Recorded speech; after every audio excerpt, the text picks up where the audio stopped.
The current blood quantum requirement for the Muskogee Nation Public Office is pretty low at this point at 1/4.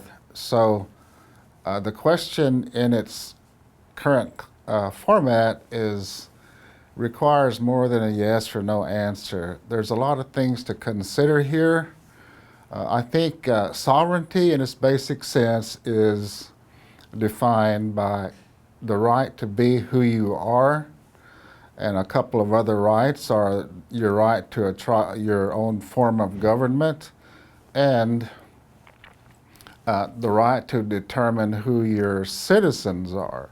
So given that, there's a lot of thoughts and analysis that should go into the study of this question. I do think that it should be given to the will of the people to vote on this.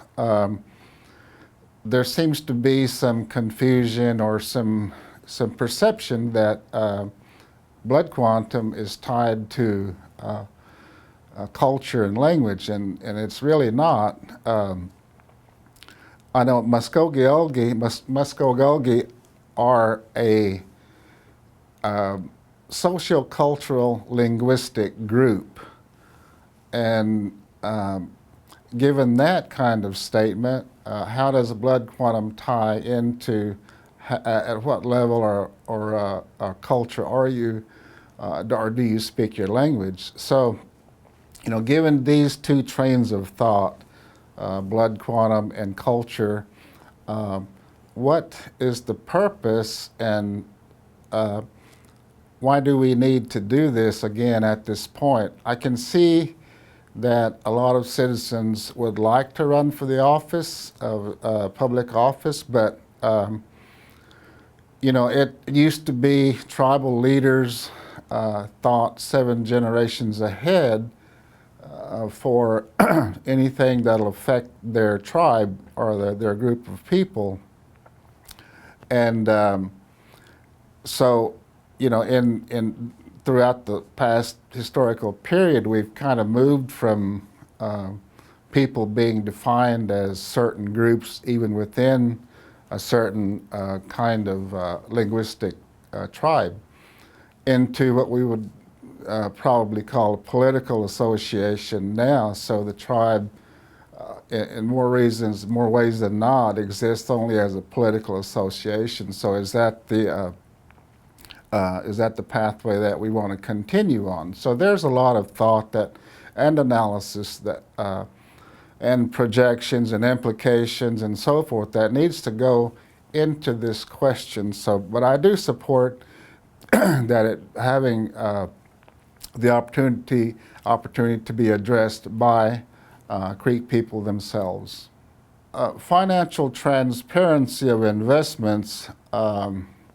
Just the fact that you have to ask that question probably brings up that there's a negative perception that exists by people in the communities. That may or may not be at various times, but I think consistent reporting by the tribal administration or even the National Council to citizens would improve transparency. But I think because you have to ask that question, a lot of tribes will implement an independent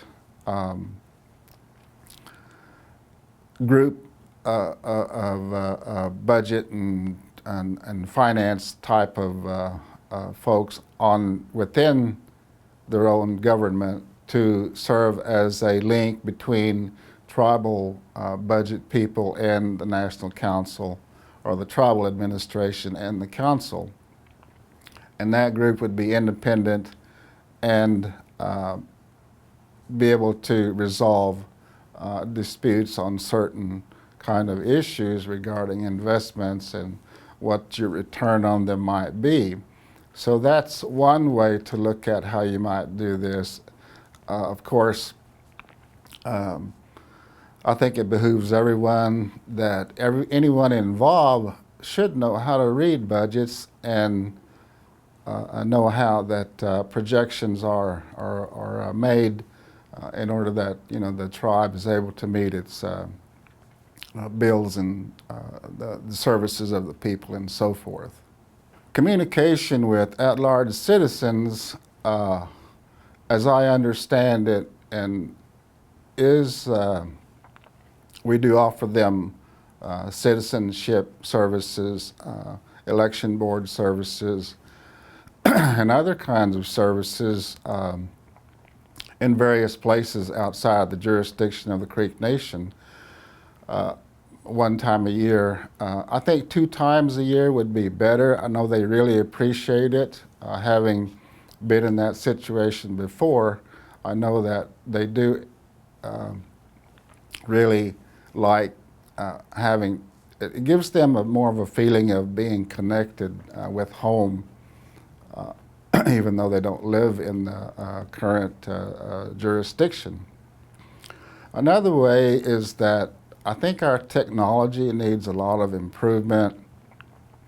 We need a central database that citizens can tap into and to get answers a lot quicker than going through this current process right now. Without this central database, one department is dependent on another department to get information that they need. When with a central database, one query, you can get all the information you need, and tribal citizens and clients can look at what their current status might be with whatever service that they might be needing from the Creek Nation. This question on free press apparently has become very volatile, maybe in some ways. I know I understand the idea of free press, and I support it, and I understand critical theory and the need for critical construction or critical ways of looking at ideas and viewpoints and so forth. But it's also, there's a lot to consider here. I think a lot of qualifiers need to be looked at. For instance, free press in and of itself, does it mean the agency or the newspaper being completely self-sustaining, financial and otherwise? Or do you continue to take money from the National Council? Well, in reality, anytime someone else pays your bills or your rent or your salary, you sort of have an obligation to them, and they do have rights for accountability. So this is a question that I think needs to be discussed in its entirety, with a lot more thought and analysis that goes into it before it's presented to the people. But certainly citizens should be allowed to vote on an issue such as this. The admittance of freedmen, descendants into the Muskogee Creek Nation, also has a historical basis, and if you translate a lot of that into the current times, I guess you could make an argument either way you looked at this. That I think their foothold on wanting admittance into the Creek Nation is based on a treaty, and I don't know. I would have to do some research on whether that treaty is still legal, because I know at one point Congress dissolved Muskogee Nation and other tribal governments, and so what was the purpose of that if a treaty was in existence? So going back to What I had mentioned earlier, tribes have the right to determine who their members are. Right now, it's a blood quantum kind of requirement, which, by the way, is a federal construct used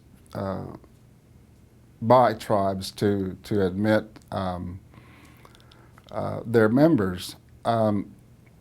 Some tribes go beyond that. They use culture and language for being admitted into their tribe. So there's a lot of ways to look at this, and I see the argument from both sides. On one point, a group of people believes they deserve to still have the benefits of the Creek Nation. I know in past times, Creeks took freedmen into their wings, you might say, to give them sanctuary, but those were times of very forced oppression. You fast forward to today, what kind of oppression do both peoples face? You might make a point that Indian people still face more oppression than freedmen, whether not necessarily forced, but more institutional oppression. So there's a lot of argument to this on both sides, and I think it's a question that should be answered by the will of the people.